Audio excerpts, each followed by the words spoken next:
When I started lifting, I was a freshman in high school. We started lifting for wrestling, and I was wrestling 103. Now you're how heavy?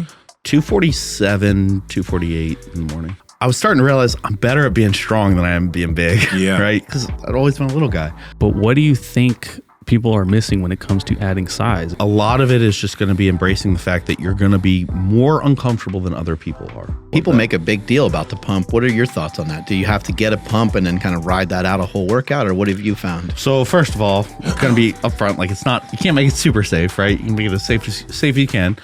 But I started using PEDs in the spring of 2016. And we brought Taylor in specifically because he has not eaten a carb in the last, how long has it been? Like an hour. Ready, Andrew? We push all the buttons? are rolling. I definitely hit record this time. Sounds like the fat guy over here is breathing into the microphone. Nsima? Who was doing that last? Somebody was breathing in. Stan. Stan. Yeah, Stan was. He's like, Yeah, he was really blown up on our show. I was like, are we at high altitude? What the hell's going on here? This is not a Have good. that under control. Yeah, this is not a good advertisement for the vertical diet, Stan. He's like, hee. So this is what high blood pressure looks like. 100%. I was struggling this morning. I was running some hills in Tahoe, and I got smoked. I had to actually stop. It's been a while since I had to do that. Because I'm like, oh, I could keep moving my feet. I could keep going. I was like, I can keep going. Then I was like, this is totally unsafe. Like, this isn't a good idea. I'm going to die in the snow. Ben, you are pushing yourself in the gym like crazy. I'm seeing some of those things that you're doing where, I mean, it looks like you're just literally passing out. I've gotten close a couple times, actually. Yeah. Especially during the last bodybuilding prep. We were training at MI40. With my friend Adam Bremer. He coached Ben Paluski, or worked with Ben Paluski while he was at his competitive career.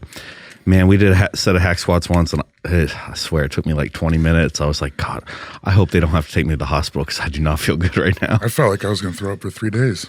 Oof, it was bad. Good. You know, everyone has kind of different philosophies when it comes to that. I think everyone would be in agreement that you do need to challenge your body to a certain extent.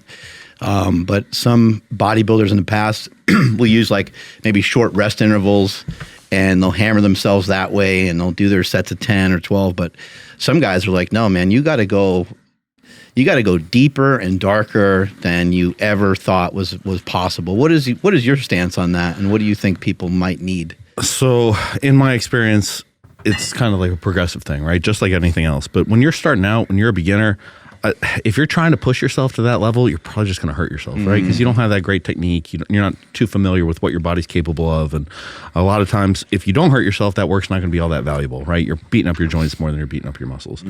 And as you get more and more experience, as you get better and better and more comfortable doing the lifts that you're doing, whatever day, then you can push harder and harder and harder. And so that's why you have a guy like Dorian who can do one hard set per exercise and be Mr. Olympia for however many years, and you have other guys in the gym who just can't grow on that amount of volume, or can't keep training on that amount of volume. what camp are you on with that? What's up? What camp are you on with that? Like your training volume and how deep you go on training sets? Yeah, is this just stuff we're seeing on Instagram here and there, or like are you doing this like a lot? I'm doing it a lot, but honestly, most of the stuff I do, I don't feel like is completely all out. So for me at this point, I need to work on my weak points, and I've always trained that way, right? Like I've always tried to really push myself really, really hard. And so it's worked for my back, it's worked for my legs really well, it's worked for my core really well, but not so much for the chest and the shoulders and the arms, which is, really important if you're gonna be on stage. So for those muscle groups, I've had to pull back a little bit because I find that, I'm not at that level where I can push myself all out and still grow. So I tend to have a little bit more volume for those and have a little bit less volume for the back and the legs. I think the area where I really differ from most bodybuilders, I come from the powerlifting background. I still like the heavy stuff. I still want to incorporate the heavy stuff in my training. And I think doing that is beneficial, but you got to find a balance for that too, right? I don't want to be pushing so hard or so heavy that I'm tearing a quad on an 800-pound squat because I wasn't in shape for it. Are you going in the gym each time with like programming, or is it because it's bodybuilding? Because bodybuilders don't follow exact programming the way that some powerlifters might do. Do you have like more freedom over your workouts now, or what does it look like for you? Yeah, that's a great question, honestly. When I first started bodybuilding, it drove me nuts how little programming there was. It was like they have a list of exercise and that's it. How are they supposed to do anything with this? And so over time, that's kind of evolved. And I've talked with a lot of really good friends in the industry who've helped me kind of form some ideas around that. So Taylor and I are really big on auto-regulating everything. Like at this point, you know, at our level of development, that's really necessary because sometimes you go into the gym and you feel great and you can push really, really hard and you can hit PRs. And sometimes you go in and you feel like trash. And if you're trying to push yourself, you're not going to get much out of that session. You're just going to beat yourself up more. So we have a lot of freedom with regard to what kind of reps are we going to do, what kind of sets are we going to do, what kind of weight are we going to do. But then there's also kind of a big picture strategy of, okay, so this mesocycle, when we get back, for example, the next 20 weeks or so, Taylor's going to be focused on strength. He's going for a strongman show. I'm going to be more focused on hypertrophy, right? And so I'm not going to be pushing my limits in terms of how much weight that I'm lifting. And instead, I'm going to be working in the higher rep ranges and really trying to focus on perfecting my technique, all that sort of stuff. It's really sick that you mentioned the auto-regulation, though, because both of you guys are in deep. You guys have probably been training for over a decade at this point. And when a beginner hears about auto-regulating, you should maybe do that to an extent, but maybe you can explain to someone what that is, because like when you become more advanced, you can't just follow the numbers of a program, the sets and reps, because some days you might be able to push a little harder, and some days you're so fatigued that you really have to back off so you can recover. So if you could explain that concept to people, absolutely, from a beginner to advanced athletes like yourselves. So when I was in grad school, my advisor was Jan Todd and her husband was Terry Todd. So I worked very closely with them. So they've been in the industry for longer than I've been alive. You know, they were champion powerlifters when the sport was very, very new. They ran the Arnold Strongman Classic. Terry's passed now, but one of the things he told me, because he's coached champions. He coached Mark Henry. He coached Lamar Gant, Bill Kazmaier. Like they've worked with the best guys to ever do this. Those are some like ridiculously strong people. And he said the most important thing about a coach is that they can go in the gym and they can see while the athlete's training, okay, what are they capable of today? What's enough for them and not too much? That's the role of the coach. And that's true when you're training people at that level. But just to your point, when you're starting out, I think I mentioned this earlier, you don't really know what your body's capable of. And even if you do know what your body's capable of, you're probably not comfortable enough with the movements that you're doing to be able to push them that hard. So if you're trying to auto-regulate, which just means every time you go into the gym, you're trying to assess how you feel, what you're capable of based on how you slept, how you ate, how your warm-ups are moving, and then you're going to adjust the loads and the sets and the reps that you're doing accordingly. When you're first starting out, I think there's a whole lot of value in following a very structured program where no matter how you feel, you're doing the exact same thing, maybe adding a little bit of weight each time, because you have to develop that discipline, whether it's going to the gym and being consistent going to the gym, or what you're doing in the gym, being consistent with the movements that you're performing, how you're performing them, what weight you're performing them with. And there's no hurt with that program being like conservative, because when you're new, you're going to gain off of anything. Exactly. Yes. Yep. I coach a 16-year-old kid.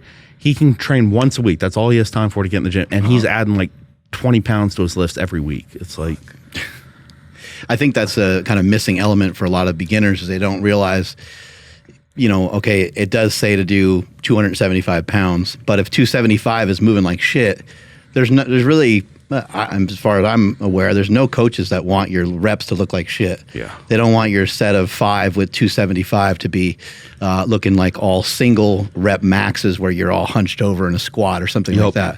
You want the exercises to look pretty clean. And if someone's doing a 5x5 or 3x5 or 3 sets of 3, it's the last couple of reps of the last couple of sets that might be a little bit like where we're talking about it's starting to get a little sketchy, right?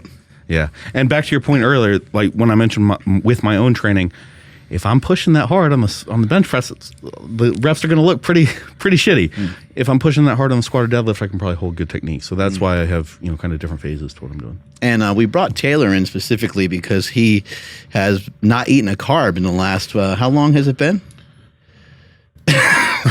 Like an hour. It's bad. I'm kind of worried. How do you guys eat? Because I know that you guys are throwing down some carbs. I know you guys like want to be fucking big and strong. It's important. And we talk about this a lot on this show, and I talk about it often. But as much as I talk about it, I did write a book called The War on Carbs. So everyone's like, he's all keto. And that I'm not in favor of carbs, but obviously they have their place. I'll be honest. If I wasn't training for bodybuilding and I just wanted to look good and feel good, I'd be doing that, man. I'd probably have some carbs around my training because I like carbs. They're tasty. But at the same time, like, I feel better. I have more energy the lower my carbs are. Really? Absolutely. 100%. The problem is that doesn't work too good for bodybuilding. When you're trying to add a lot of size, especially for bodybuilding, where you want to have that, kind of like round, full look to your muscles, that's all that glycogen that you're pushing in there. So for me, carbs are the main source of calories in my diet. And it's not comfortable, but at the same time, that's kind of part of the game, right? Like, if it was comfortable, if it was easy, everybody would be doing it. Right. What about for you? I was actually going to say, like, when I'm injured or off season, stuff like that, it's pretty much, it's not no carbs, but it's just like intra-workout carbs, and then just pretty much kind of what you promote. Like, I call it like adjusted keto or modified keto. Right. But I kind of think of the carbs like a supplement where you're only going to take in as much as justified by the training and the goal. We say that all the time. Yeah, that's how I look at it too. Yeah. But even for you, training for strongman, it's important after the strongman competition is over for you to drop some lbs, right? Drop a little bit of weight, because there's just no good reason to be that large for that long. Right? I do intend, like, part of my prep every time I compete in strongman is to have an extra 10 to 20 pounds, even if it's just to hook it on my belly. Right. So yeah, that typically drops off every time after a show, with the goal of kind of maintaining the strength that I gained from that cycle, Right. But yeah. So years ago, I had a magazine called Power Magazine, and I was trying to highlight some of the strongest people, and I was also trying to find, maybe make people aware of some folks that they just weren't made aware of yet, and try to highlight some people that I thought were, lifting some big weights and doing some cool shit. And Ben kind of came across my eye line with some of the lifts that he was doing. And I just remember in communicating with you back and forth, Ben had like no pictures. I'm like, he's like the only powerlifter that has like hardly any pictures. There's hardly any video. This guy's like a fucking vampire. He's doing all these crazy lifts. And on top of that, he was shredded. Like, he looked amazing. I'm like, who like has striations going through the serratus muscles and has world records and doesn't have any fucking pictures of it? Yeah. Why didn't you have any pictures back then? So when I first started lifting, man, I was really shy. Like, didn't like to take my shirt off, didn't like people watching me while I was lifting, like really, really anxious about all that stuff. And my best friend in graduate school, Dominic, he and his girlfriend were using Instagram when it was pretty new, right? Just first starting out, and they really encouraged me, hey, look, just make something that's really fun. You get to connect with people. It's really cool and all this stuff. And this was in Texas, right, at the time. And so I did that, and I put up a lift once in a while. Well, Texas, like, the gym we trained at had no AC. Like, it was Texas. It would get like blistered. So I trained without a shirt on. I was like, I'm gonna pass out if I don't. And so I post one of the squat videos because I was happy with the weight, right, and I wasn't wearing a shirt. And the thing got like 100 times how many views I usually get. Something like 10,000 or something. I had no followers at the time. I was like, oh, people are going to actually watch me if I do that. And so after that, the Nsima theory right here. Yeah. Oh, man.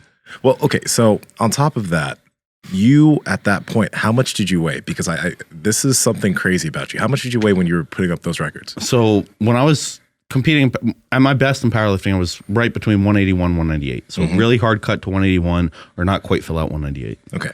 So now you're how heavy?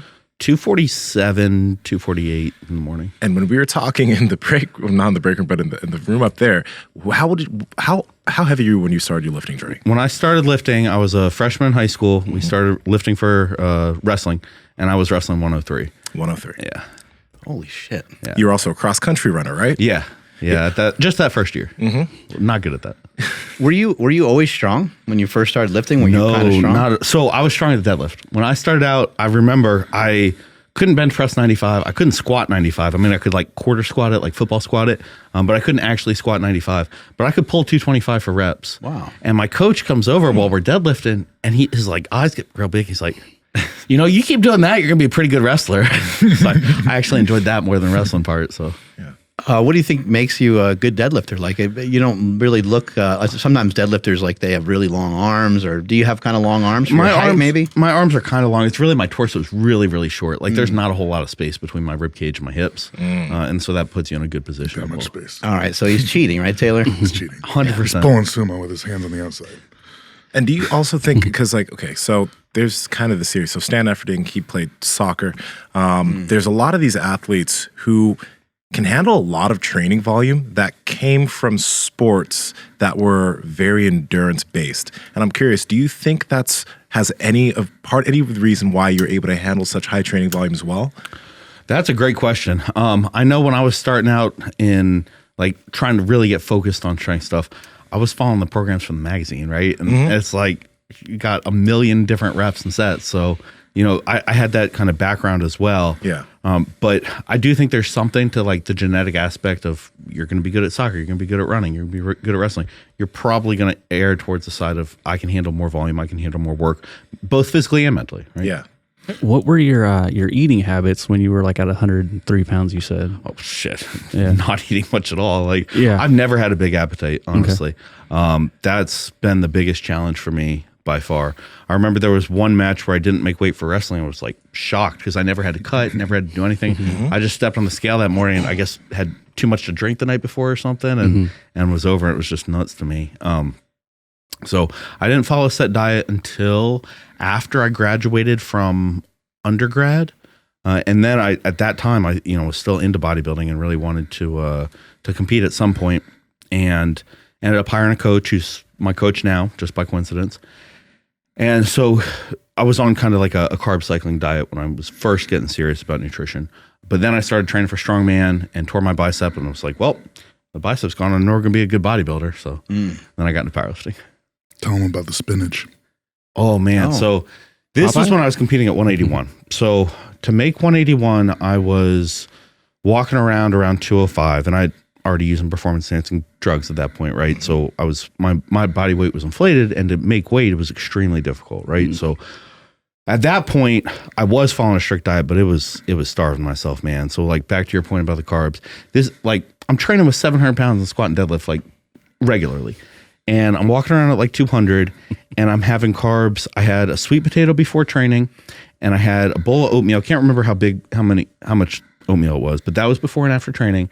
And then I had a plum at night. And those were my carbs for the day. And I was so fucking hungry that to get food in without calories, I was eating just like bags and bags of spinach. So like 6 bags of spinach a day just to keep food in myself. Oh my God. My potassium was so high on my blood test, I was in danger of having a heart attack. Shit. Fuck. Yeah. It was nuts, dude. So Were once you I eating found any protein at that point? I was eating protein. So it was almost all protein, right? Like very low fat, very low carb. And man, dude, I felt like trash. My blood work was trash, but I could make weight. And eventually it got to the point where I was so depleted, I was just getting hurt like every other training session. And that was when I was like, I can't do this anymore. Dog, why spinach? Like, why not something else? Well, like, what are you going to have that's a lot of volume with very few calories, right? It's spinach, celery, like A lot of chewing for spinach, yes, yeah. exactly. Brussels sprouts. Yeah. Brussels sprouts are actually kind of high in carbs and fiber. Fuck. Yeah. Okay. Really pushing the envelope over there. Brussels sprouts. Even broccoli, man, I was like, yeah. oh, I don't know if I can afford that. Fuck broccoli. Asparagus was one. Could do Okay. asparagus. Yeah. How did you guys develop a bromance? How did this happen? Because having a good training partner is massively important. Yeah. Oh, that's a great question. We met Online. we met like right after COVID, or right as COVID was going down the first time. I don't know what time we're on now, but you moved there for your coach at the time, Justin, and that kind of all fell through. So I was just, that's where I grew up, was the Grand Rapids, Michigan, where he moved to. And I managed the gym that he ended up training at. So that's just kind of how it started. Can we tell him like more, or is that for after the podcast? Is there more? Well, there's more. Yeah. Tell him, because I don't know, obviously. The first time we're chatting, I guess Taylor's nervous or whatever, and we're hanging out. We're just trying to find something to say what? I don't do that. Trying to find something to talk about. He's like, "You want to smoke some weed?" It's like, Hey. he's like, "I got some good stuff." I was like, "All right, cool." It's always a good way to break the ice. Okay, on that, yeah. So I was like, actually, I was expecting Kaler Woolen, because the guy said, hey, that Dr. Deadlift guy is coming in. I was like, cool, I'm a Kaler fan, so I'll get to meet him. And then this fucking short guy. But I was like, oh, well, he's famous and shit, and a lot of people talk to him and try to get stuff out of him. So I'm going to offer him, like, I don't know, a shit ton of weed. And ask him if I can ask him questions about training and drugs and stuff. And like, hey, man, like, take this so you know I'm not using it. Peace offering. Real quick, because we're going to get to the drug stuff, but I'm curious about this. We have Andrew Zaragoza in the gym. When he came to the podcast the first time, he said something that was really dope, and that was like, I totally agreed with. He said that when individuals start training, that they should start by building a base of volume and a base of muscle before they get into strength training and moving really heavy loads. He said that people should do that for maybe 3 or 4 years before they start lifting heavy. It kind of sounds like, unless I'm wrong, that's kind of what you ended up doing with, like, you were focused on volume and bodybuilding and building muscle, and then you moved into the strength stuff. Am I correct? Yep. Yeah, so it was kind of a weird trajectory for me because when I first started out, I wanted to be a bodybuilder, and I started training and stuff, and then I met my undergraduate roommate had some records in the APF and started getting more into the heavier stuff. But I still I wanted to be a bodybuilder, like I wanted to have a lot of muscle and everything. And I mentioned tearing my bicep and that how that was kind of the end of it. But even before then, I was starting to realize I'm better at being strong than I am being big. Yeah, right? Because I'd always been a little guy.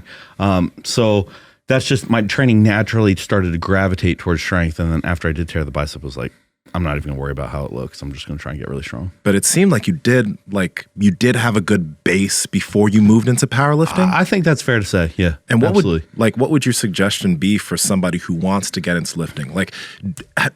I'm curious, do you even know if you have a propensity for strength if you've never really lifted before to produce force? You know what I mean? I know exactly what you mean, and you can't possibly know that. So the way I suggest people get into lifting, when they're first starting out, I think they should go for the simplest thing, which in my opinion, one of those 5x5 programs, there's like Strong Lifts and Texas Method, those types of programs. 5-3-1. Yes, kind of exactly. Yeah, that's what I started with. You're performing the same, major compound lifts week in, week out. You're getting really good at those. You're starting to figure out, okay, how do I move my body around in the gym? Once you have that, then I think you should have a fairly decent amount of muscle. You should be pretty comfortable with lifts. Then you can start, trying to focus a little bit more on strength, see if you can kind of build that strength base up. And like, if I'm just going to throw out numbers, and obviously it depends on your body size and everything, but like the basic starting point, 400 squat, 300 bench, 500 deadlift.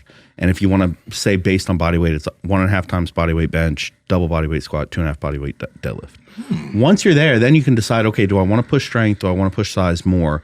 But regardless, no matter which path you go down, to really be the best, you're going to have to push both at different points in your career. Yeah. So let's explain that a little further. So getting into those ranges that you just discussed, what will that do for you if you get towards that strength level? What will that do for you in terms of your options when you're venturing down the path of bodybuilding? So that's a great question. In my opinion, and I don't have any research to back this up, I'm not a huge research guy, despite the fact that I spent 6 years in grad school. I think when you look at the top bodybuilders, they're really, really strong. Whether or not they train like that, they're really, really strong. We trained with Derek Lunsford one time, and the majority of his training is kind of like pump work, that Phil Heath, Kai Green type stuff. But he can put up 150 dumbbells like they're nothing, like if he wants to. So I think there's an absolute level of strength that's required for each individual person to be able to put on a lot of size, right? And that's well above those 1.5 to 2.5 numbers. But the thing is, the fact that they're capable of it doesn't mean they have to train for it all that time, right? So there's trade-offs there. There's also some limitations in bodybuilding if you're not mobile. Like I've noticed that guys that are more flexible, that can move better, they just tend to be able to recruit the muscle fibers better. And you can make it an argument for the guys that are stronger as well. Someone that can bench 500 pounds knows how to recruit their muscle fibers really well with 275 pounds. They don't really need to push it or do anything crazy. They can use those weights. And then same thing with the mobility aspect. For me, like when I was trying to grow my chest for some bodybuilding stuff that I did, it was hard for me to get those deep angles of really pushing the elbows up and driving the elbows out. Like, powerlifting, you try to keep them in and you try to protect yourself in a different way. But, I think mobility is a huge factor of bodybuilding that's not really discussed much. That was the first thing Taylor said to me when we started training together. He's like, look, dude, if you want to be a good bodybuilder, you got to be able to move. Like, you got to be training like an athlete. You're like, forget this. Your sport is showing your body on stage. And if you can't put your body in the right position, you're never going to do well. So, yeah, absolutely. Yeah, even something like a side chest pose or that tricep pose. If you're stuck, that if you can't rotate your hips the way that you need to, you can't show your body the way that you need to. Even if it's not just stuck in a range of motion, your muscle might be bound up or not activating, or like you're saying, it's not firing, so you can't actually like lats, for example, you go to show your lats. They might be a little tucked behind. They can't fully come forward. Yeah. We've kind of found that reflects on your squat and your front rack position and everything that would require that front lat motion. You can kind of see how to fix your mobility from both Don't ways. be calling me out on my own show here. This is embarrassing. I wasn't expecting you guys to do that. Yeah, would you guys say, I mean, this is for everybody, like, going to bring up a very obvious athlete, but Russ Swole started out powerlifting. He's going to start dipping into bodybuilding. Started off with football, actually, before that. But yeah. I know him as a powerlifter. And that's, you know what I mean? So, and he's going to fucking crush I don't want to, jinx anything, but he's going to destroy a lot of people when he steps on a bodybuilding stage. So is that like, if somebody does want to be a bodybuilder and they're so hyper focused on bodybuilding, like maybe they should start off with powerlifting, or at least, I don't know, dip into powerlifting as a regular thing instead of just, nope, I'm a bodybuilder, I'm going to eat chicken and rice and do bicep curls. So I think this goes back to that absolute strength thing that I was talking about before. Some people are just going to be naturally gifted and they're going to look at weights and they're going to grow, right? They're going to do that pump work and their muscles going to get bigger each time they train. But those people are going to know it. Right? They're not going to be the ones who are watching this podcast asking me for advice. Those people can do whatever they want. The people who are really struggling, who are like, man, I'm doing all these sets and reps and I'm not getting anywhere, those are the people who need to really focus on strength and build up that level where then they can come back to the lighter work and grow from it. The other thing too is, sorry. No, you're good. Go ahead. The other thing too is the not specializing too early. By that I mean specializing all the way in powerlifting or all the way in bodybuilding. How many times have you seen local powerlifters, they're competing meet after meet, just hitting the bench squat, deadlift, and they're not really getting that much better meet to meet.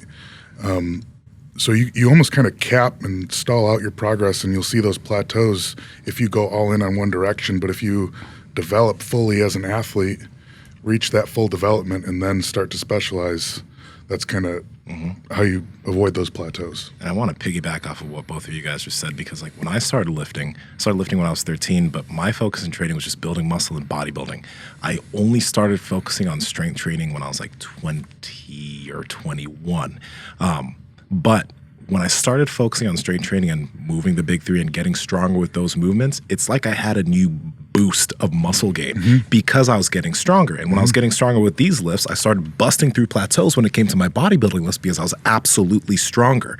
And it's like, it's something that, like you mentioned, athletes should try to get both in. It's like you don't have to do singles, but moving fives, threes, fives, etc., that can make a big difference in terms of somebody's muscle progression. It's crazy. Yeah. In terms of bodybuilding, do you think a regular bench press is a great movement, or like where do you kind of stand? I know, like, I guess it's like really individual thing, but actually, with what you said earlier about the angles, elbows, I think it could be just fine of a movement if you're having that exposure on the pecs, but you're not going to get a full stretch in the muscle if you're using other muscles to.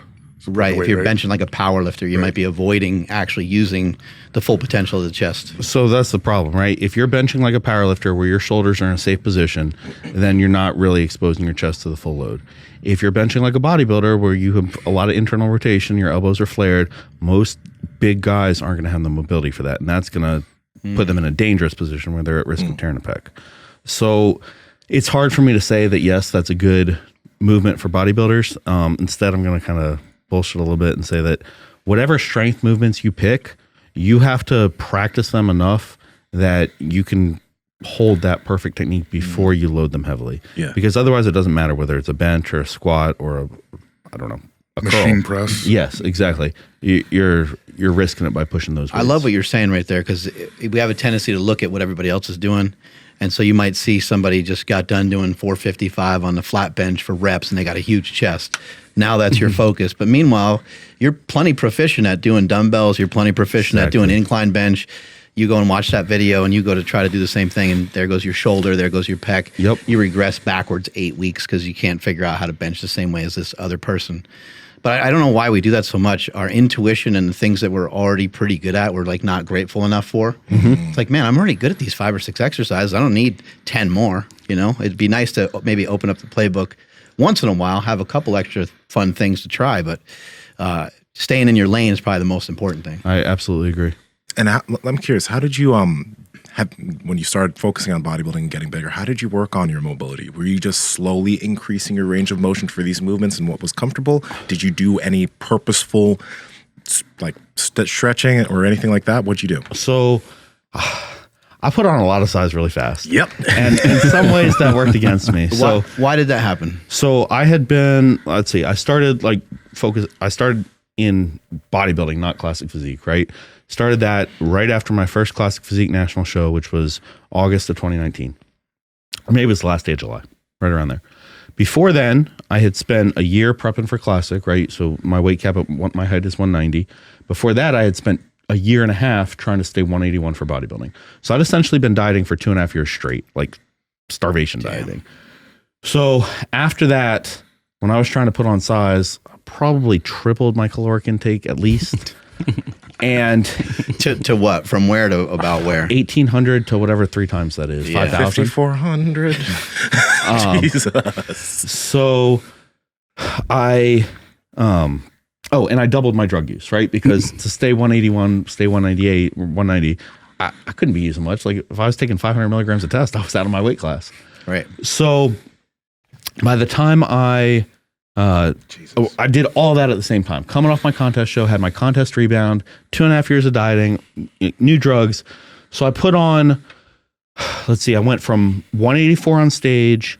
I don't want to give an exact date because I can't promise, but it was by like January, right? So we have August, September, October, November, December, 6 months. I was 260. So and between wait, not these two. No, so those are both in contest shape. I was 260 off season, right? Jesus, so, man. But it was still. Look at the confidence of the pose to the right, and how he opened up a little bit more as opposed to the left, and then just look at the density of like his legs and shoulders. It's fucking wild. So yeah, if I could get my legs and shoulders and chest up a little bit more, I'd be in good shape. You said your legs, your shoulders, and your legs are okay. Your legs are chest and shoulders and triceps. Yeah, that's what I got to work on. What do you have to do with your legs? Because your legs look insane. Yeah, just gotta sliced up a little bit more. So I'll be honest, I have pretty good genetics for legs and back. I train them once a week. I don't honestly push that hard. Like I could push them a lot harder if I needed to. So I'm just trying to balance out a little bit more right now. It's not necessarily done, but it's prioritized less because other shit has to be brought up. We know how to fix it, right? Yeah. Very straightforward. Try a little bit more. Cool question. Are chest and triceps some of your weaker body parts? They're my weaker body parts. Also, bench press is my weak lift, right? Hey, we're twins, bro. Because for me, it's the same thing. I can do low volume legs and low volume back, and that shit'll just grow. But my chest and triceps, my chest is my bench is my weakest lift too. Yep. Hey, it's interesting how those muscle groups kind of correlate, huh? Oh, who would have thought? You said something amazing just a second ago. You said just we know how to fix it. Just try a little bit harder. Yep. What's that mean, and what have you guys been able to do that with previously? So, remember when I was saying that if you're starting out in bodybuilding, and some people can just like look at the weights and grow, they do that pump work and that works fine for them. So for me, I can train my back and legs heavy and they're going to grow, right? And so I know this is how we get them bigger. I already know I can do this. I proved it. I know I have more in the tank for that. It's not something that I have to figure out. Whereas the chest and the shoulder and triceps, it's like, well, try going heavy. That doesn't work. So either I'm going to lighten up a little bit. I've tried, different movements. I've tried different training frequencies. It's got to be something else. And I haven't quite figured that out yet. So that's the real challenge, I think. I think some of the truth of it is like some people are just like wider than they are thick. I think Nsima is like fucking wide, like real wide shoulders. Yep. John Cena is similar, and then John had a hard time like getting that density and that thickness of his chest, especially at such a young age. Like his body was just like insane and super mature. If you watch Peacemaker, he's naked pretty much the entire show, and he looks amazing. I think he's like 44 or 45 years old, and he's got veins running through his stomach and stuff. He looks absolutely insane. But from a bodybuilding perspective, that was always kind of a hard thing for him to do. His chest looked amazing, but it just didn't have that fullness of those like top tier bodybuilders. And that's what I really like about it. It's like, okay, so now you have a challenge. Like, how are you going to figure this out? Right. And maybe you don't, and maybe you never get better as a bodybuilder. But if you do, that's something that's really cool to me, is figuring out how your body can work in different ways, get different results. Yeah, it's a tough sport. As far as bodybuilding, you're already an IFBB Pro now. If you could tell us actually part of like that process, but also how far, like what is your goals for that? I mean, with what you did in powerlifting, I'm assuming you want to take it to the top if you can. So that's a great question, a really great question, because I am getting older. So I'm 34. And in bodybuilding, we can push pretty long, right? Like you can push. Dexter Jackson was close to what, 50? Yeah, dude. So it's not like age is as much of a factor as it is in the strength sports, where your joints are just gonna be like, no, sorry, bro, I'm not in it anymore. So I have time, but there's also those trade-offs with health, right? You were mentioning earlier, like strongmen probably don't need to be walking around as big as they are for health purposes, right? Probably don't need to be taking that many drugs. Probably don't need to be eating that much food. Like those things are things I'm starting to consider, right? So I would love, best case scenario, make it to the Olympia stage, make top 5 at the Arnold, win the Arnold. Those are things that are kind of floating around in my head. But honestly, I want to be able to do it as long as I can and enjoy it for as long as I can. Okay. So that's the big goal. But yeah, obviously I want to push myself. Try to get up to, 280 in the off season. At my height, that'd be a lot. And then I think I'm pretty good at getting shredded. I really enjoy getting shredded. So, to be one of those guys like John Meadows who could come in the most conditioned every single show, that would be cool for me too. What's going on with the strongman stuff? What's the guy doing with strongman? What's going on with that? So actually, can I tell him a little bit about every week I see you're posting, you're like, I'm not supposed to be doing this, but this is too fun. Exactly. You're picking up stones, and you're doing log presses. You're like, whoops, I did it again. So this is actually kind of a cool issue that I haven't experienced with an actual athlete other than like in my own head. Sorry. But, he's obviously an extremely mature athlete. He's coming not towards the end, but like he's at the last quarter, we starts getting really old. Jesus and Christ! One of the flaws he has as an athlete is not being in prep and having an immediate goal to push really hard for, and making progress when we don't have those goals, and so having some more fun. And also doing some conditioning stuff like this. The shoulder press is obviously going to bring up his weak muscle groups. Trying to have some fun this year, do a pro debut next year. To set him up. Pro debut? No, pro bodybuilding. Okay. To set him up better physically and mentally, mentally being most importantly, because that's what's going to cause the longevity, right? So that's kind of where we're sitting on that. Is you have to chill out and have some fun. You have to have a focus, otherwise all hell's gonna break loose in the gym. That's kind of what you're saying. Well, that's how it's always Beats been, my right? ass at home, and that's how it's always been. And you got to change that at some point. Like that's not sustainable, right? That's how I ended up getting hurt in powerlifting all the time. So trying to embrace the off season, and if that means doing stuff that, hey, maybe this isn't optimal training, but it's fun and it's going to keep you mentally engaged, that's really important. What you said there, though, is it's one of the big differences between bodybuilding, powerlifting, and other sports. Because powerlifting, some powerlifters can compete 3, 4, maybe 5 times a year. Some compete more. Bodybuilding, if you want to make progress, you can't compete that often because you need an off season to gain muscle, right? That was one of the things that that's why I picked up powerlifting after I did my prep in 2015, because I was like, fucking training is boring. I need something to do. Exactly. So, exactly. You mentioned earlier, I think you said something about 20 weeks. And then anytime I hear Nsima talk about people prepping, people getting ready, I'm thinking in my head probably person's got 8 or 12 weeks. And he's talking about powerlifting prep. He's talking about a year or two usually. He's like, it'd be good if the guy bulked for 2 years and then came back. Yeah. I'm always like, fuck, that's a long ass time. Yeah. Well, coming from the strength background, you're prepping for 20 weeks. Your joints are not going to be happy with you, bro. Or your brain. Yeah, you want to shotgun it. I'm curious about this. So I don't know how long you've been using PEDs in general, but you've talked about it on your YouTube channel. It seems that you've been doing things safely. And one thing that I've noticed, we had somebody else on the podcast who I mentioned his breathing was normal. That's something I don't see often when guys use quite a bit of stuff. Their breathing ends up being pretty labored. How have you been able to navigate that while making sure everything is super safe? And how long have you been taking PEDs? So first of all, it's going to be upfront. You can't make it super safe, right? You can make it as safe as you can. But I started using PEDs in the spring of 2016. My first untested meet was Texas State, which was April 2016. So I want to say did 6 or 8 weeks before then. I can't quite remember. Okay. But so that's when I was starting. And I haven't come off since then. I've done blast and cruise where I'll drop down to 200 milligrams of testosterone in between cycles. And recently, since I've gotten bigger, it's been 200 milligrams of testosterone, 200 milligrams of nandrolone.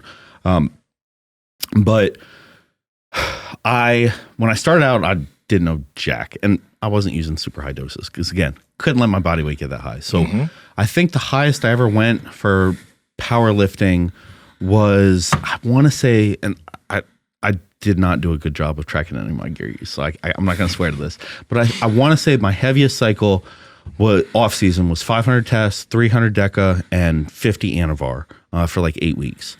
Now in season, I could push the androgens, right? Like the halo, the trend, the stuff that's not going to add a whole lot to body weight. And I know I went up to at least 500 trend at one point, and I know I did 40 halo for 4 weeks, might have been 5 weeks at one point. So I pushed the drugs, right? But in terms of absolute volume, nowhere near what it would be for bodybuilding. So from 2016 to 2019, right? So the first 3 years of using it was, I would say, low dose, moderate dose, just for practical reasons. Like I wasn't going to be able to reach my goals with more. And that means you were 28 when you started using PEDs, right? I'm going to take your word for that because you're 34 now. 34 now. That was 6 years ago. 2016, you said it's the first time? Yes. So you're already training for a long time. Yeah. How long were you training before? Because, So I started training in 2001. And by the time I got, so honestly, the reason I got on was USAPL Raw Nationals in 2015. I placed second to John Hack. I deadlifted 500 at 183 or 700 at 183. And John comes back 15 minutes later, right, in the next flight and just destroys it at like RPE 6. And I'm like, well, I'm not competing against this guy. He's just going to kick my ass. And so I was like, all right, well, I'll go to the untested division where he's not, where he isn't. Right. And so that worked until he decided like, all right, I'm going to go to the untested division. Didn't they drug test you that day, not him? He gave me like the WADA drug test and I was like, I didn't even win. This is kind of bullshit. And that kind of pissed me off. It was me and the other guy's name was Alex Trudisky. And we were the most jacked guys of the meet. So it's like they pick and choose. I was like, but this isn't going to work for me. Dude, that's actually really crazy because, okay, 2016, you trained for 15 years and you were already 100 and how many pounds before you did anything? 183, and I had to cut for that. I remember I cut from 190 and it was a hard cut. Because at the time, right, it's a lot harder to cut when you're natural. But I think that's something that I want a lot of guys to pay attention to because like you started in high school at 103. You got to 180 something pounds jacked without having used anything. And I think you pulled 700. And then you pulled fucking 700. That's huge. Yeah, I think if you look at the guys that wait the longest to get on, those are the ones who tend to do the best. Yeah, and you mentioned you pulled 700 at that body weight, and you mentioned your best deadlift in competition is 800 pounds or 804. 815. Yeah. So I think that a lot of times people think they're going to take steroids, and 100 pounds, let's face it, like that is a lot of weight, and especially when you're already that strong. However, we don't really know what you could have pulled had you just not taken anything. Right. Yeah. So, and if you would have went up in weight naturally, we don't know. Exactly. I think so. My best total ever natural was like 1650, right around there. My best total ever on stuff was 2039, but that was 15 pounds heavier with weight, with knee wraps, with a deadlift bar, with a 24-hour weigh-in, with a huge cut. Better training. How long had you been training between those? 4 years. Yeah. So 4 more years. Exactly. Right. Yeah. So it's like how much you're getting out of the drugs for a strength perspective, probably 10 to 20% at the most. Now, from a size perspective, you get a whole lot more. Yeah. But yeah, I think people really, really, really overestimate how much the drugs can do for strength. And they just give you that one jump though. They don't give you a continuous jump forever, right? Absolutely not. And that's another reason why I think it's really important to not get on until you really have pushed yourself as maybe not all the way that you can naturally, but pretty far, because you need to know how to train.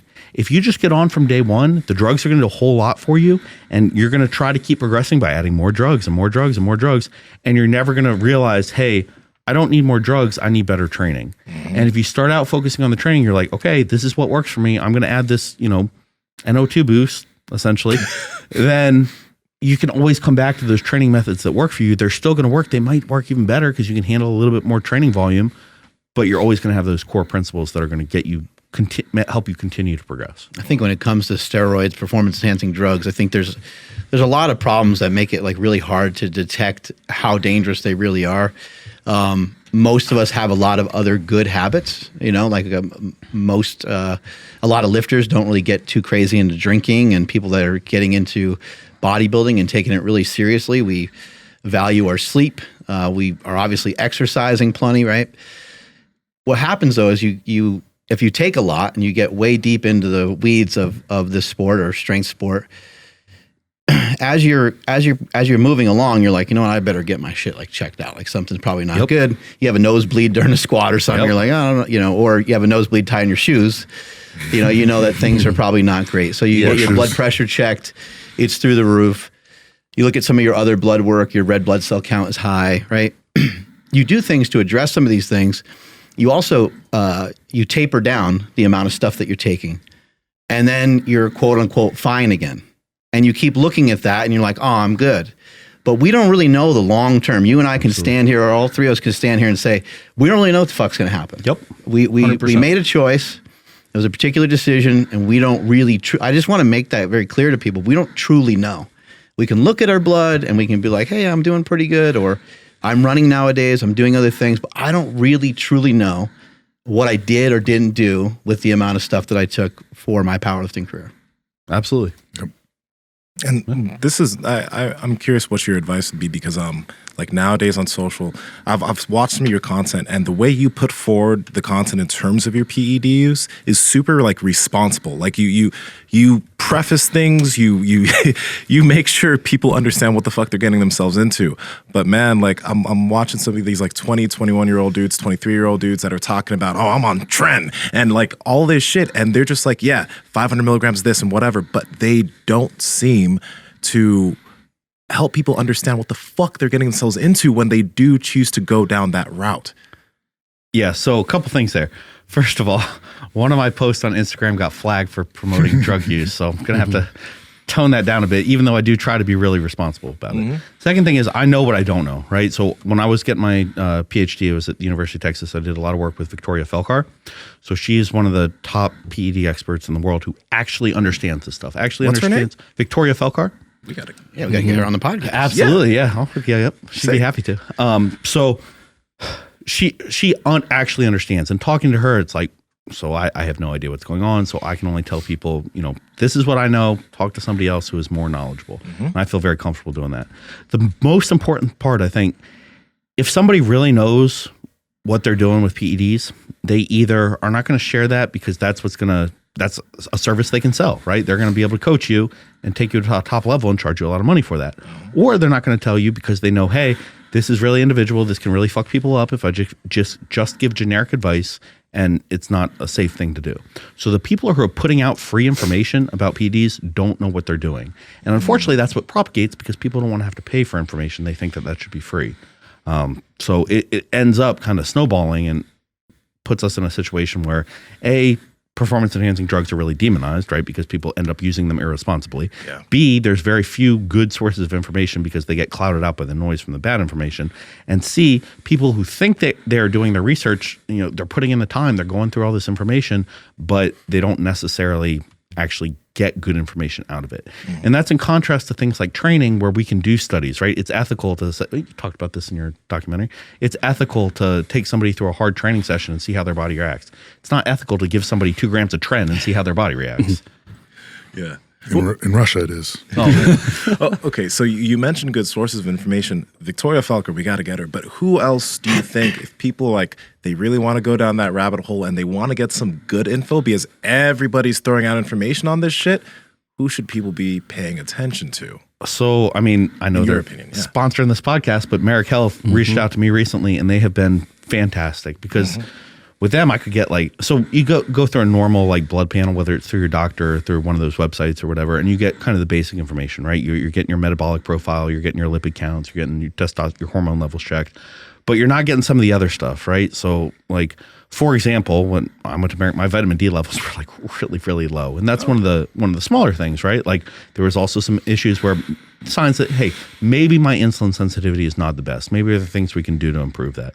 So I think there's a lot to be said from the performance enhancement side, but also the fact that, hey, they're actually willing to work with you. They realize, well, you know what, your goals aren't exactly normal goals, so maybe you don't need exactly normal levels of testosterone. What can we ethically do to help you? And understanding that, hey, maybe you're going to choose to do a little bit more. That's your choice, and at least we can try to make it healthier. Okay. The other guys I talked to, Joe Jeffries is a friend of mine. So he is a bodybuilding coach that also, just like Victoria, he knows a lot of really, really good information, and he's helped me set up my PED use for bodybuilding in a way that it's something that I feel, at least, you're never going to know, right? You're never going to know, is it actually safe? But I feel like, okay, I know the risks I'm taking. I'm at least maximizing my safety as much as I possibly can. What are some of the differences between like things you would take for bodybuilding versus things you would take for powerlifting? So for me, it really comes down to the anabolics versus the androgens. And again, that's because I'm typically a weight class guy for powerlifting, right? So the androgens are typically going to have less of an impact. They're not going to push up your body mass that much. You're not going to retain as much glycogen from them, but you are going to get some of those other benefits that are going to translate into strength down the road. And again, it's a little bit over my head to talk about, from a biological perspective, how that's happening. But I think it's a fair generalization to make. For me, for bodybuilding, it's really about the anabolics, and it's okay. So what anabolics can we tolerate without side effects, like the heavy breathing stuff? I think I forgot to get to that. Oh yeah. But those are the ones that are going to help me add more size. So for me, that's really testosterone, and then maybe I can use a little bit of nandrolone without side effects. And but testosterone seems to be the one that I do the best with. And then doses, it's like, For powerlifting, you can be taking 3 grams of stuff and you're probably still going to get that 10 to 20%. For bodybuilding, it's really how much can you tolerate? You're going to get bigger. So we were actually talking about this last night, kind of on the anabolics versus androgenics. The might be more valuable for bodybuilding to stay on these cycles for longer, but have less harsh compounds. Whereas in the strength, you don't have to spend all that time ramped up on shit. You can peak properly in training, peak properly with your diet, and then there's more game day stuff, faster acting stuff that you can peak as well. Andrew, see if you can find that family tree. Also, that steroid family tree. Okay, I'll look it up. Tell people how to get Merrick real quick. Since them. I mean, you guys are going to be hearing Merrick way more because they got Ben on it. Stan was talking about it, and of course, we are all using it as well. So if you want to be like us and get your blood work done at Merrick, head over to merrickhealth.com. That's MAREK health.com, and at checkout enter promo code PowerProject10 to save 10% off all of your labs. Again, this is if you already know what you're going for. So if you want to get your test levels checked, you want your estrogen, whatever it may be, add those all up in your cart and use promo code PowerProject10. If you don't know where to start, head over to merrickhealth.com/powerproject, and you guys will get the Power Project panel, and that's 26 different labs. It's going to cover everything you need. And make sure you use promo code PowerProject to save $101 off of that. So what was the steroid tree you said? Yeah, steroid family tree. Steroid. Oh my God, were you eating something? No, dude, I was literally about to cough. And then like you said that. So I'm like, my bad, homie. It's all right. So here it is. While he's finding that, I want to talk about the breathing thing, because that's a great question. So I mentioned how the anabolics, I tend to get side effects from when I push those doses, right? And for me, it's water retention to the point where it's really uncomfortable to tie my shoes and walk upstairs. And so right now I'm not on high doses for me, right? It's still probably high doses for most people, but not for me. And so 500 tests is what I'm running. Plus, like, I'm taking blood pressure medication, glucose, whatever, 500 milligrams of anabolics. So I can breathe fine at this dose. It's not an issue. But when I'm pushing, if I'm on a gram of testosterone, then I'll train, I'll have a bunch of carbs around training, and my whole face will be like bloated because my whole body's bloated. It's all pumped up. You posted pictures with like your eyes. And I can't breathe through my nose, and so I'm like gasping for air. So the heaviest I've been was 272. That's the heaviest I've ever stepped on a scale. Shit. And so that gotta look gnarly, right? Yeah. So that wasn't first thing in the morning, but still that heavy. And yeah, it's a challenge to breathe at that weight. Even at this weight, if I take a pre-workout that's going to pump me up, and then I get a bunch of carbs in it, it'll still be difficult to breathe through my nose. Yeah. But it's not like it's just the nose, right? Like my feet have grown 2 shoe sizes since I started gaining weight. Because of the blood or water retention? I don't have an answer for you, man. I don't know. My hands are so big I can't hold on to a deadlift bar anymore. Did your hands get bigger? Oh yeah. Okay, so I'm really curious about this because you're not just talking about like liquid retention. You're saying like your extremities have gotten bigger. Yes. There's muscles in your hands and feet. Because you can see my hands; they're not bloated; they're just fucking meaty. Right. Wow. Was that a result of growth hormone maybe as well? Maybe. I've never pushed the growth that hard. So my off season was 5 IUs when I was adding all that size, and I went up to 8 for prep. Hell yeah. I went up to 8 for prep, which from what I hear is moderate. You wouldn't think of that much of that's a pretty two shoe size is pretty extreme, right? Like from 9 to 11, that's significant. That's huge, dude. Yeah. I bet you some of that has to do with too, like the suppression. Like your whole life, you were a wrestler, and then you were that's what Taylor was competing in those weight classes and kind of stuffing yourself into those weight classes for so long. And then when it was time to grow, your body's like, hey, nutrients. Well, you think about, the diet face where your face is all like hollowed out. It could be hands and feet like that too. Right. Yeah, this is the anabolic family tree, and it has like it gives you an idea of like testosterone and DHT derivatives and things like that. Oh, so this is like, it goes from boring on the left to fun on the right. I was going to say, you're missing the cool family members. Who are the cool family members? The methylated ones. They've got Halo in there. No, I'm just kidding. What about like SARMs and shit like that? They do. You guys mess with that? They do anything? Not a fan. No, I've used cardarine before, which is not a SARM, but it's one of those gray area things.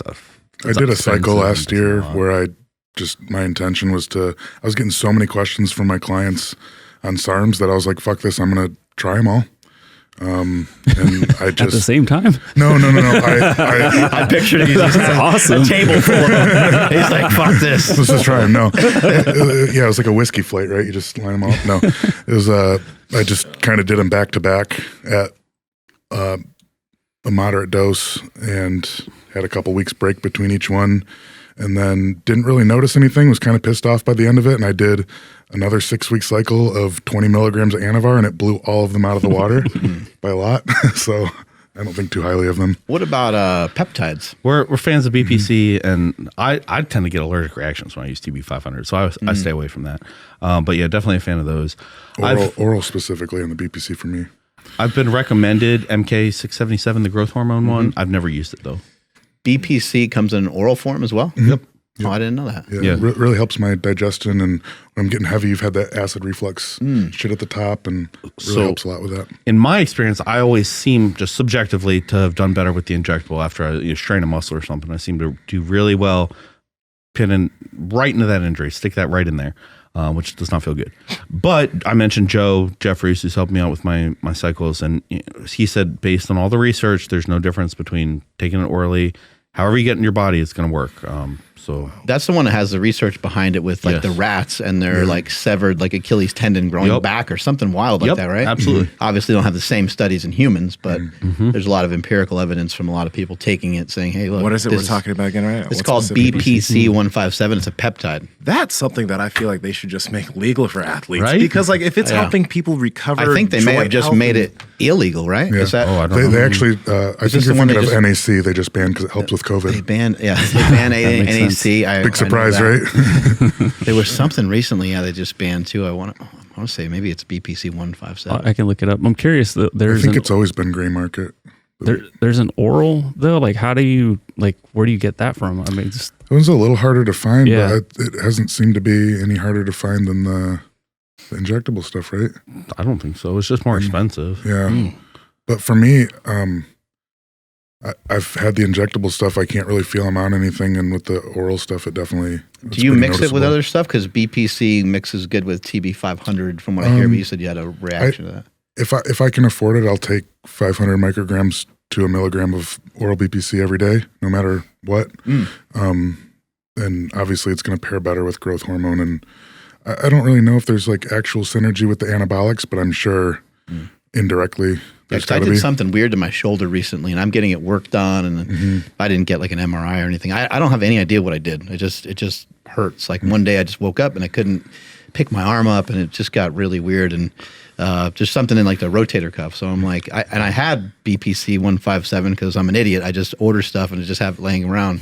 I'm like, I got that sitting around. I should just shoot that in my shoulder. So start taking it. I've been using it, and I'll let everybody know if I have any results with it. So far, I've only done it for like 3 days, so that's not enough time to really notice anything. Yeah, Ben, I want to ask you this. I asked you this when we were beforehand, but you gained muscle really, really fast when you started changing things up. First off, how many pounds was it in what time period? So it was, I remember when we first got to Michigan, it was like the second, when was that? April 2020. 240 was a high point? No, 240 was my like contest weight before we depleted before the show. No, the heaviest I got up to 270. It was like first, second, right? Like I chugged a bunch of water and ate a big meal and got on the scale and hit 270. But it was 184 on stage the end of July. So that was August, September, October, November, December, January, February, March, April. So say 9 months 270, 180, so 85 pounds, 86 pounds. Yeah. And not all muscle, right? That's the water and fat and all that crap. But then ended up doing that bodybuilding prep. I weighed in for that bodybuilding show at 236. Yeah. So it was 52 pounds, and that was 13 months. How did it feel mentally and physically putting on that much weight that quickly? Because the only other time where people put that much weight on that fast is like puberty.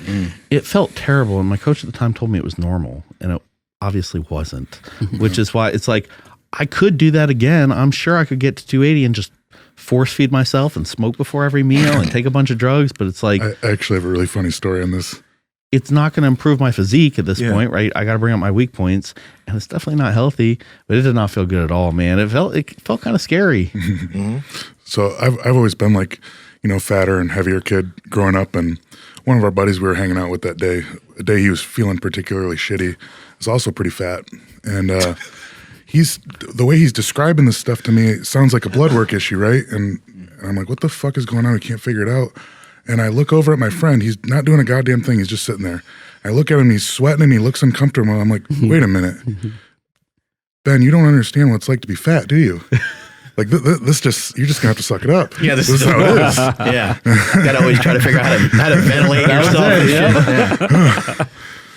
Yeah. You got some big old meaty hands there. Look at these things. Put that fist on the desk there. Look at that thing. Fuck, it's another strongman thing. Like, Boom. Jesus Man, imagine Christ. getting punched by that. That would suck. Just Slap knock in the face. Ask Chris Bridgeford. He's knock your whole hit head pretty off. hard. Another thing that we were mentioning is your squat form. One of the things that I found really interesting when I was looking at your content a lot years ago, because I was paying attention to like your mechanics on things. First off, mechanically, you were a very efficient lifter in terms of the way your lifts looked. Like everything was, you didn't look like you made certain lifts struggle more than others. But your squat form was different than other people's. Number one, your hands were like here. I don't know if we could even find really it. close. Yeah, your hands were super close, and when you squatted, it's like your feet were straight forward and you loaded into the knees as you were going down. And I was like, dude, that's the cue I used. Yeah, like the cue you used was loading into your knees. Yep. So I was so shocked. Was that more of a knee wrap thing, or was that you just always did that? That was more of a knee wrap thing. Okay. Yeah. Really? So nowadays, though, when you look at you squatting, it looks more like a powerlifter squat. And you mentioned that's because of the muscle you gained. Yep. Do you think that people could, if they do find that they can't squat that wide, should they focus on trying to really strengthen their adductors over time or something? Hey, that's up to them, man. Because strengthening your adductors, absolutely, right? Yeah. I was still doing adductor work at the time, like because I knew they were a weak muscle group. I just couldn't. I didn't have the room to gain size. I couldn't gain any muscle. I had big quads and I had an overdeveloped lower back, and so I had to figure out how to use those for literally all three lifts, right? Because I couldn't afford to add the muscle that would actually make me stronger. Yeah. And pound for pound, I was a hell of a lot more successful doing that than I am now. But when I was able to add that size to my hamstrings, my glutes, my adductors even, you can support that weight in different ways, right? You can distribute the weight that you're lifting over more muscle groups because you have those muscle groups now. And it's exactly the same with the back thing, right? So I was working with Susie Gary to set up my squat form originally, and she's a great IPF lifter.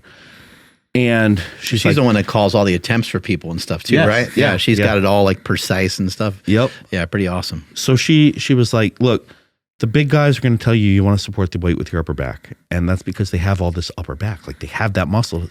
We're little people. We can't do that. You got to get your chest under there as much as you can. And to do that, I had to push my elbows, try and get my chest as big as I could. So that's why I ended up in that position. So yeah, it wasn't necessarily optimal, but it was competitive, if that makes sense. What's with the barefoot stuff? You're training barefoot a lot, it looks like. Part of it is because I grew two shoe sizes and didn't want to buy all new shoes. He's got shoes with holes honest, in them. Yeah. The other thing is that, so I have flat feet.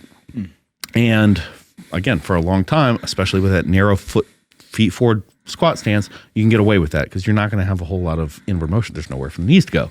With a wider stance squat, when you are trying to recruit that posterior chain more, you really have to have a good rooted position with your foot, right? And so for me, being barefoot forces me to focus on that more than if I'm wearing shoes. I can be more mindful of how the floor feels under my feet and how my weight is distributed over the foot. What's your cue for your feet? Because that's actually a pretty big deal. So how do you cue into root your foot?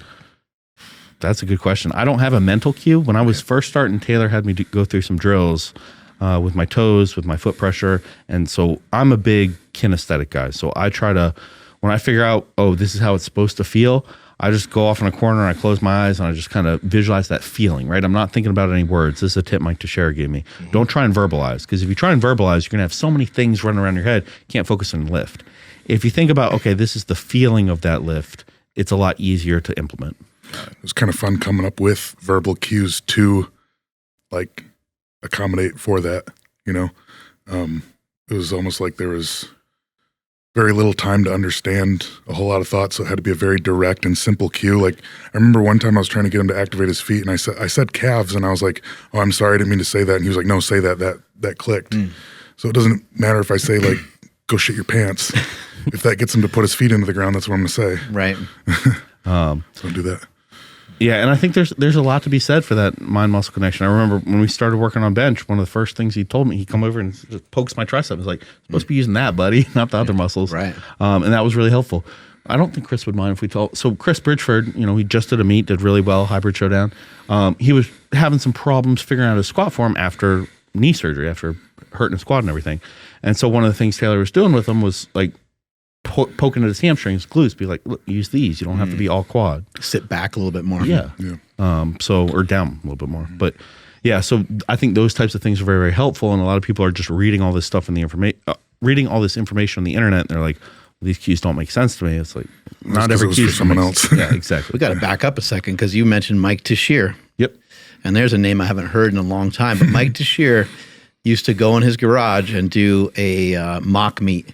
Mock competition by himself, no one around, no music, just him and some weights, and he would total 2,000 pounds. Yep. 2,100. I mean, it was fucking insane. I remember it never made any sense to me, especially at that time.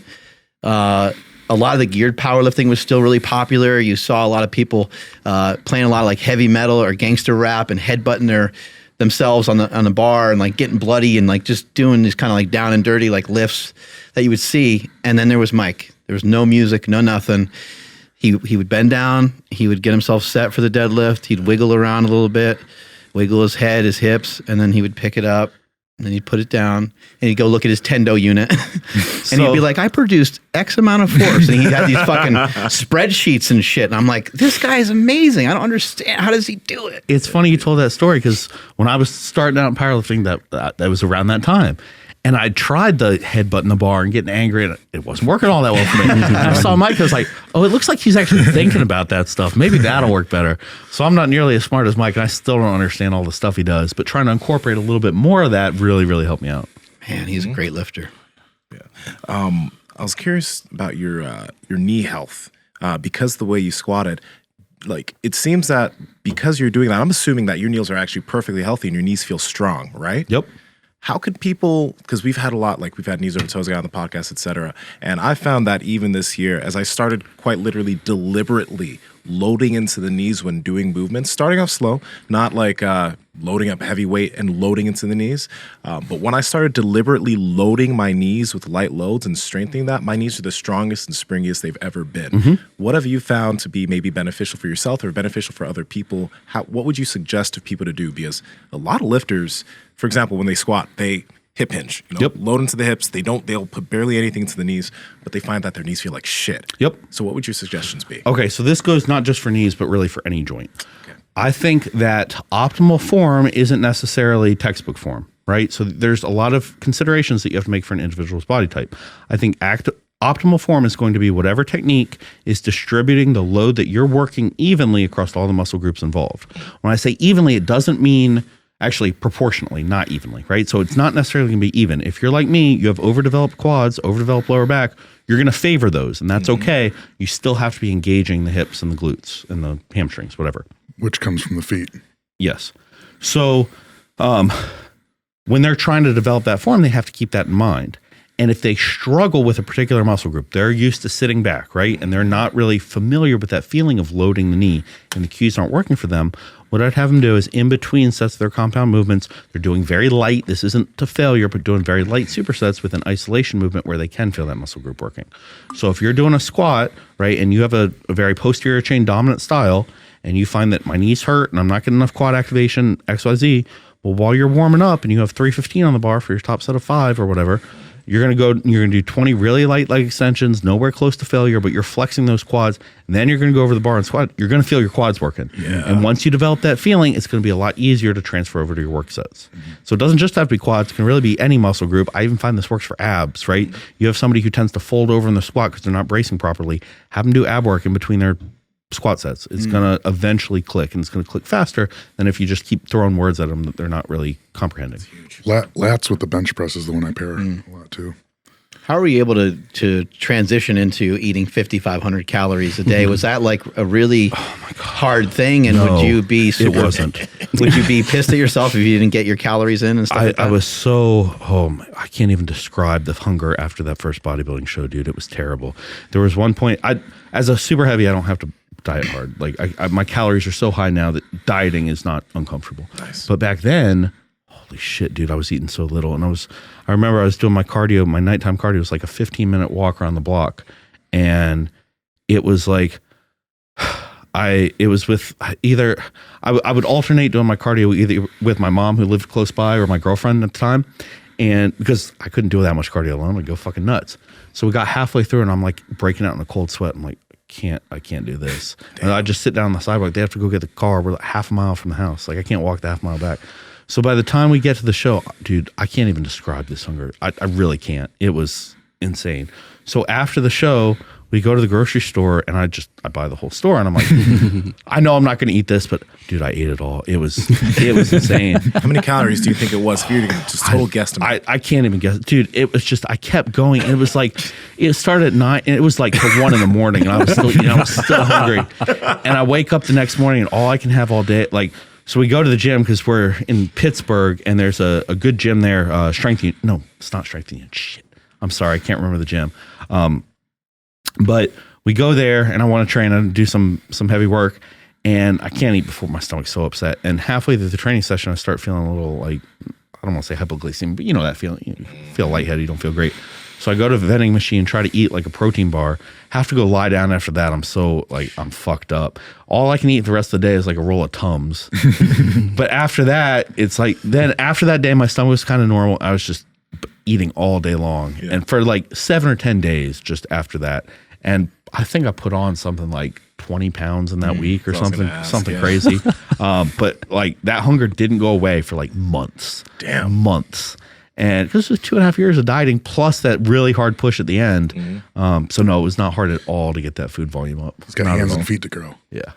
What did that food look like? I mean, at post show, obviously you ate a bunch of junk, but like when you got into, conditioning for bodybuilding, what did those 5,500 calories look like? Almost all clean stuff, man. It was a couple cheat meals a week, but even my cheat meals, it's like because I've never had that super crazy appetite and I don't do well with a whole lot of dietary fat. So it's like eating like big bowls of cereal and stuff like that. And one of the challenges for me in the off season is that like, what kind of cereal? What do we every kind? Cinnamon Toast Crunch is the best. Taste you can see. I had Cinnamon Toast Crunch backstage at a meet once, and Dan Green was there. It was like my powerlifting hero, and he was like, "What you got there?" I'm like, "Cinnamon Toast Crunch." He's like, "Yeah." So it's definitely my favorite cereal. But so one of the challenges for me in this off season is like I have very arguably overdeveloped core from all the powerlifting work, all the bracing. So keeping my food volume low is really important to be able to add that size without also adding more waist thickness, right?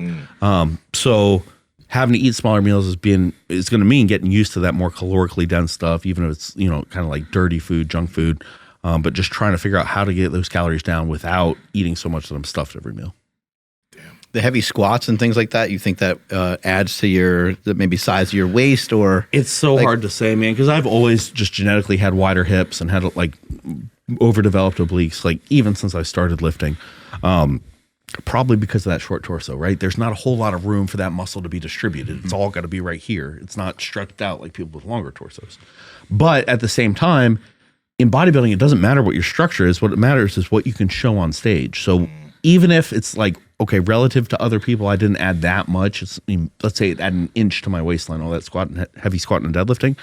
for my proportions, I have to minimize that as much as possible. So even if other people can do heavy squats and deadlifts and the difference to their waist size is going to be negligible, for me, it's not negligible. And so that's why it's important. So for you might do like a set of leg extensions before you do a hack squat or something, pre-fatigue, exactly. Maybe things like that. Maybe? Yep. And what my thing, when I do that type of stuff, I'm not trying to, a lot of people will be like, you got to train hard. You got to push everything to failure. Look, if you're pushing your leg extensions to failure and then you're going over and you're doing your squats, your hack squats, your front squats, and you're doing those to failure, from workout to workout, you don't really know how you progressed, right? Mm-hmm. So you're going to keep those leg extensions. That pre-exhaustion set, that's going to be the same every training session. So that's not a variable you have to worry about. Then you can actually try to progress. On the other ones, you'll just be able to use lower weights. And I can get away with that with my legs and back because I already have that absolute strength, not so much with the upper body. Do you feel that your mind-muscle connection has increased at any certain point in your training career? Like when you started maybe focusing more on bodybuilding, or maybe after you gained all this weight, do you feel that you can activate certain muscle groups better than you could in the past? So I'm just going to keep going back to that strength thing, right? It's like the stronger the muscle group, the better that mind-muscle connection you're going to have. Okay. So with my back and legs, phenomenal. Like I can get a pump just standing here flexing. Yeah. With my chest, my shoulders, and triceps, it's still really, really, really, really difficult. And honestly, like that's one of the value of supplements, right? Like people say, well, the pump doesn't do much for you. If the pump helps you build that mind-muscle connection because you can feel the blood in the muscle, that's really valuable. Maybe it's not directly adding to muscle growth, but over time it's going to. You told me during prep that when you got super lean, there was a noticeable amount of more muscle connection. That's a really cool feeling. When you're really, really lean and you're like flat as fuck, you notice the differences a lot more. So you have you have your carbs before training, you have your pump supplement before training, you go in the gym, it's like, these pumps feel insane, even though you're flat as shit. But it feels relative to how you're walking around all day. It feels crazy. Like the contractions are so hard that it's a really cool feeling. People make a big deal about the pump. What are your thoughts on that? Do you have to get a pump and then kind of ride that out a whole workout, or what have you found? This is something I told Taylor very early on. Is I think when you're training for a pump, I think it's an important part of bodybuilding. There's too much anecdotal evidence. We can look at too many top bodybuilders and see how many train for a pump, right? I think the point where it stops being beneficial is where it stops getting more. Like, so you'll be doing a set of curls. In the first set, you won't have much of a pump. The second set is going. The third set is really good. Fourth set is probably the same as the third. Once that pump's not getting better, you've gotten as much as you're getting out of that. Go on to the next thing. It's kind of a mind fuck too, because for us, we really, really want to push it. And sometimes, more often than not, it's kind of easy to get to that point where the muscle's completely pumped. And it's like, what, did I just really do anything? Yep. Yeah. So weighing 100 pounds in high school, what do you think skinny dudes are just missing? It's kind of mathematical. You know, you being a caloric surplus lift and you're going to gain size.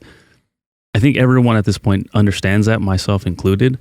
But what do you think people are missing when it comes to adding size? Is it tracking? Is it, lying to yourself? Like, what do you think people are actually missing? Yeah. What do you think people? Oh, yeah. Because even I've said, like, I eat as much as possibly can, and then I start tracking. I see those dudes are like, I ate a whole pizza and this and that and the other thing, and I'm like, how many times did you do that this week and next week? And okay, so first, I'm sympathetic because when you're skinny and you're trying to add size, it's a little bit of a mind fuck. If you're a big dude and you're trying to add size and you add 5 pounds of fat, you're not going to notice it because you already had 200 pounds to build on. You're 100 pounds, all of a sudden you got 5 pounds of fat and you're like, well, shit, this isn't working at all. Even if that's not true, right? You're adding size to your hamstrings, right? And you're adding fat to your waist. So it looks hopefully different. So it is a mind fuck in that regard. There's no real way around it. My solution was to get really, really fucking strong, right? While staying really lean. You have to add some muscle or you're not gonna have anything to build with. So I just went really, really slow at first, built up all that strength and then kind of exploded. So that helped me a little bit. But a lot of it is just going to be embracing the fact that you're going to be more uncomfortable than other people are. Pat Roger family, how's it going? We talk about sleep all the time on this podcast. That's why we partnered with 8 Sleep mattresses. Now, this mattress is the Tesla of sleep. It's the Tesla of beds. Its technology tracks your heart rate variability. It changes its own temperature based off the way you sleep so that you get better sleep every single night. It is quite literally insane. Check them out. Andrew, how do they get it? Yes, and before I do that, I wanted to let you guys know that you can actually set the bed to wake you up silently. I know that sounds weird, but actually the bed starts vibrating around your head and it doesn't wake up the entire house household the way my phone used to do back in the day. So now I just kind of have the bed wake me up silently, and it's amazing. You guys got to head over to 8sleep.com/powerproject. That's EIGHT sleep.com/powerproject. When you guys go there, you'll see a banner across the top saying that you're going to receive $150 off automatically. So again, that's 8sleep.com/powerproject to receive $150 off your Pod Pro cover or your Pod Pro cover and mattress combo. Links to them down in the description as well as the podcast show notes. Let's get back to the podcast. And also the time aspect to it, man. Like I'm gonna go back to this again, but you were lifting for 15 years and you didn't put on all that size immediately. Like, yeah, you probably put on a good amount. Really slow. But it was slow. Yep. I just don't think a lot of guys are patient enough to do that consistently over time to gain that muscle. Yep. Absolutely. Kind of emotionally tied to the way they look or feel. Yes. And almost like, it's like, do you not trust yourself to lose the fat after you're done bulking? Like, and a lot of them don't. No, they don't. But realistically, like, that's a pretty simple thing that everyone should be able to do. And it's kind of an emotional thing, you know? What you said there, though, that's what a big deal is this. Like, your focus was strength and powerlifting performance. When a guy is always paying attention to the way he looks, let's say he's focused on bodybuilding, and he's like, I got to gain muscle, and that's his focus, not performance. That can lead you to maybe starting to do something before you necessarily should. But since you're performance-based, you had these metrics of the squat, the bench, the deadlift, maybe OHP and other movements that you were performance-based and getting better at. Yep. You saw that progress over time. And yeah, of course, you were probably paying attention to your body, but it wasn't the single focus. Yep. Well, that kind of takes the emotional side out of it, right? How many times have we been there and you're looking at the check-in pics and you're like, it's not fucking working. And then we're like, but numbers say it's working. Yep. So don't think about that. Yep. Just gotta stick to it. Yeah. I think it's a big reason why when you're starting out and lifting, just be pumped that you're making some sort of consistent effort. 100%. You know, we've talked about it all the time. You mentioned Andre Milanichev, and Andre also says, think less, you know, just go. And, you know, we all started out training the same way. We all did 3 sets of 10. We all fucked around on a bunch of different machines. We probably messed around in a high school weight room somewhere and just kind of mess around. And then eventually you start to take it more serious, or you're like, I'd like to get more out of this. So I think I'm going to read a magazine or read an article. And you're like, I think I need to eat more protein. And you start having more protein and you start to kind of slowly but surely integrate stuff. And I think now, at where the point that we're at now, it's easy to kind of tell people like, oh man, you got to get all in, you got to be this way. And we kind of forget, like in the beginning, we were all pussies too. Like it took a long time to be like really devoted to the game to a T, right? To a letter. Yes. What you got over there, Andrew? No, I'm laughing at myself because, you know, you guys were talking about SARMs. I did SARMs. You're talking about not being patient. I've been impatient. And as I'm getting older now, I am starting to just understand that, like, okay, I've been lifting for, it's going to be 10 years now. I have added about 20 pounds, but I'm still like really hard on myself. And it's exactly what you said. It's like the mental side. I still identify as a skinny guy, but look who I'm around though too. You know, like you're, you know, the sum of the people you hang out with, and I hang out with these two guys more than anybody. So when I look at them, I'm just like, fuck, dude, I'm tiny. But if I hang out with somebody else, maybe it's not so much. But it's that mental side of things that's really fucking with me. So what you guys just brought up is just like very important. I hope a lot of people are paying attention to that. Yeah. So 2 things on that note. First of all, embrace the fact that the people you're around make you tiny, because that's what's going to push you to get better. But at the same time, have a little bit of boundary around that. So the tip that I like the most, quit fucking looking at yourself in the mirror all the time. Right? Just pass the mirrors, don't look. Keep your analysis of your physique to your check-in pictures. And when you take the check-in pictures and you look at them, because you're going to fucking look at them, you're not just going to send them to your coach, turn the phone upside down so that you're not looking at yourself like you would in a mirror. And that'll help you look at it more objectively. You can actually look at what your physique looks like. You're not saying, oh, that's me, I look like shit. What about weigh-ins? Don't just pass by mirrors, any reflections. Yes. Yeah. What about weigh-ins? Yeah. What about because like I'll jump on the scale like almost every day. Quit jumping on the scale. It's because I'm tracking stuff. You know? No, see, I think that's important. You got to track day to day, because otherwise you won't be consistent. That's a skinny guy thing. I know that. Yeah. So the thing to remember though, you want those instead of trying to analyze my weight is down, try to think about reasons why it's down, because I think that's an important metric. So for me, it's fluid.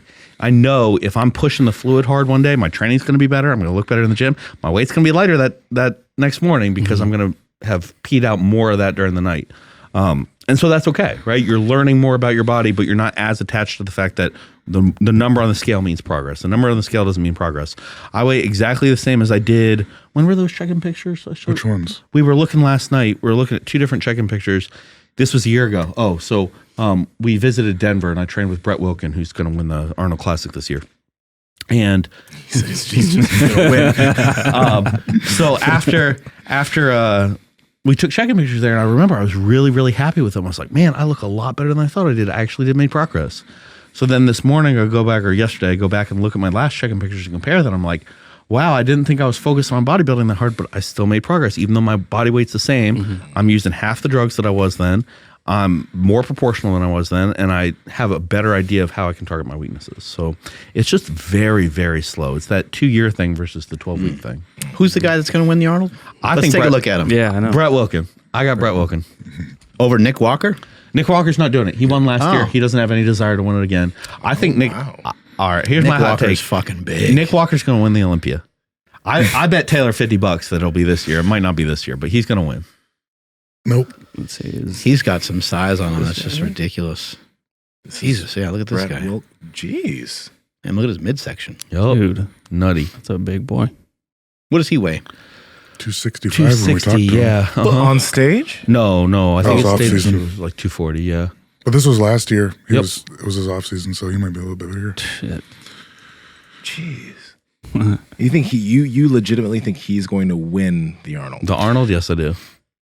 So The lineup isn't as stacked as it's been the last few years, is it? I don't know, actually. I don't think it quite is. A lot of guys are still having issues getting over with the pandemic and everything, getting over to the United States. But wow. God, he looks incredible. so at that show, at the Chicago Pro, he came in second to Hunter Labrada. It was really fucking close. And Hunter finished 4th at the Olympia this year. So Brett's up there. Brett's up there. Top 10 in the Olympia this year, I would put money on. Taylor, have you figured out what he's a doctor in? So actually, it's funny because I told my mother that he's a medical doctor so that she would feel safer about me taking steroids. So she has no idea that he's just full of shit and I'm just a drug abuser, you know? What'd you go to school for, Ben? So my undergrad was in finance. My doctoral program was in the history of powerlifting and bodybuilding. Whoa. So the formal name was interdisciplinary sports studies, and then they changed it halfway through to physical culture and sports studies. But essentially, I had a degree where I could focus on any aspect of sport over the past 200 years and do my dissertation about that. So it was bodybuilding and powerlifting. What was your dissertation on? It was a biography of Jack LaLanne. So I'm sure you're familiar with him, yeah. Yeah, he would fucking like swim with like tugboats behind him and shit, right? Yep. Yeah, he was unbelievable. Tell us Absolutely. more about Jack LaLanne. Okay, so Jack Lived to be LaLanne- almost 100 years old, right? Yep. 99 96. 96. Yeah. So Jack was, traditional kind of skinny kid who, shorter, kind of. He liked to tell the story like he was picked on and everything, but he was an athletic freak, dude. Like he was All-American in 2 different sports and like star quarterback in his high school team. So like he was short, but he was an athletic freak from like day one. And so when he was starting World War II, when he was kind of like, I guess, early 20s, I can't remember the exact dates, I probably should. So he's on these ships, and he's one of those guys who had started lifting out weights really, really early. And so while he's deployed, he's training with guys on the ships. He stuck some dumbbells on, and he's doing his calisthenics and stuff. And so when he comes back from the war, he opens his own gym. He actually opened it a little bit before, but it really blows up because he had talked to all these guys while he was deployed. They all come back, they start going to his gym, and he really starts to make a living as a gym owner. Wow. Well, television starts right then, and he's known as a gym owner in the Southern California area. So he gets an audition to be on a show, to have like a fitness show on television. So he has it wasn't the first ever, but it was the first really popular fitness show on television. And you can imagine he makes a huge reputation out of that because people are just starting to get into this stuff. Gyms are getting more popular. People are more concerned about weight because they're eating all these TV dinners out of their refrigerators that all of a sudden everybody can afford. So he makes this huge reputation off of it and ends up doing a whole lot for the fitness industry, honestly, just because people didn't know how to train. At least he had some pretty good ideas. I remember seeing stuff with him. He would just have I didn't know he was that jacked. I only know him as like the older athlete, but holy shit. He was super jacked, super strong. Yeah. Do you think performance enhancers are being used at that time? At that picture, no, I don't. And the reason is, so testosterone was available in the 1930s, but honestly, it wasn't popular among athletes like that until it started to get introduced in Olympic weightlifting. And that was just very small amounts of Dianabol. And it was after that picture. Is that the small amounts of Dianabol? Look how defined his arms are right there. I mean, that's nutty. Really good definition. Just nutty. I remember he would show like people what to do with just like a chair. He'd be like, oh, you can squat off this chair, or you could, stretch off this chair. And I remember seeing things where he would talk about, he said some really wild stuff because I think he wanted to really prove his point. He said that he saw his dad kill himself in front of him, but then he kind of follows it up by saying it was with food because his dad was diabetic and he kept overeating. So that's like, a lie. Holy shit. Yeah, Jack told a lot of lies. He probably just straight up lies. He probably did try to pump things up a lot. Right? No, so Jack's father was an alcoholic and eventually he was committed to an institution. He died of alcoholism. Oh, damn! But Jesus. Yeah, how old he is there, but he pushed the physical culture really, really well. Yeah, a lot of his records and stuff were kind of weird, like where he was swimming with the boats and crazy. different things. I think it was just to get hype, get people excited. Absolutely 100%. What was the feat that he did? This Alcatraz? So one of his was somebody drove. He was taken on a boat to Alcatraz Island, and he was handcuffed, and he had to swim back to shore, back to the mainland. So the issue was, the big issue, right? Besides the fact that you have to swim handcuffed, which is possible. You can do kind of a modified breaststroke called a porpoise stroke. You can just kind of like do like an eel little thing in the water. So it is possible. The problem was the water was cold as fuck. So to practice, he would sit in an ice bath. He would have his wife just pour ice over him over and over and over again. He would sit for up to an hour in the ice bath. And then when he did the stunt, he covered himself in like animal fat, like as kind of like insulation, which was a thing for cold water swimming at the time.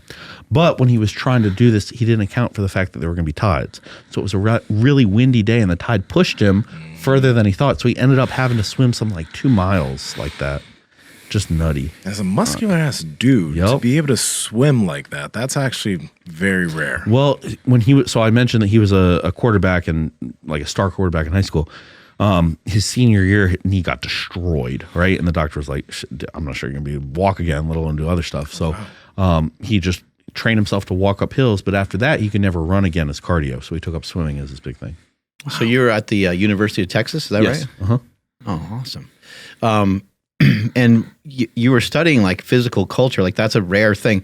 I believe that in Texas, don't they have a powerlifting team? Yes, they do. Good one.